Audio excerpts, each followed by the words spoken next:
Hi guys, ibutang kalat at cellphone.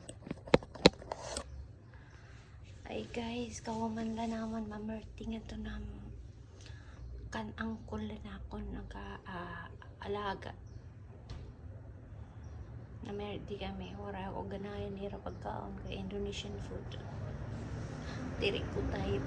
Yan akong gidamo lang pagkaon ng prutas and dessert medyo keri-keri ko lang rasa. Ay, tirik ko tayo pitira rice in Indonesia. Olive rice. Tapos may, diba, may toppings ng cashew nut. Pero yung pipiro ako bago ako magtrabaho, yung pipiro ako, ano daw wala. Kaya maglilimpyo ako yan, di opisina ako ng agaron. Yan opisina, dilakot ko rin kamera.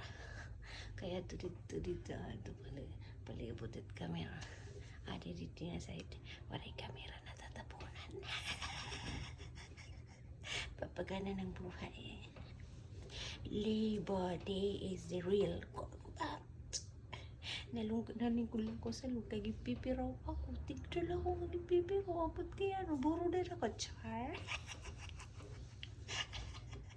Guys, ang gusto magrenta na mga video, okay do guys. Ani man ang presyo niya. Ang taga didila ka mo, GE.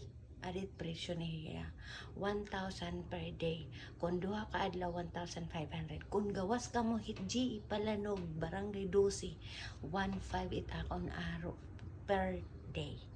2,500 liwat per 2 days. Okay? Kasi, waray pa kami service para mag-deliver iyo. Kailangan pa namon service rider nga magdi-deliver iyo.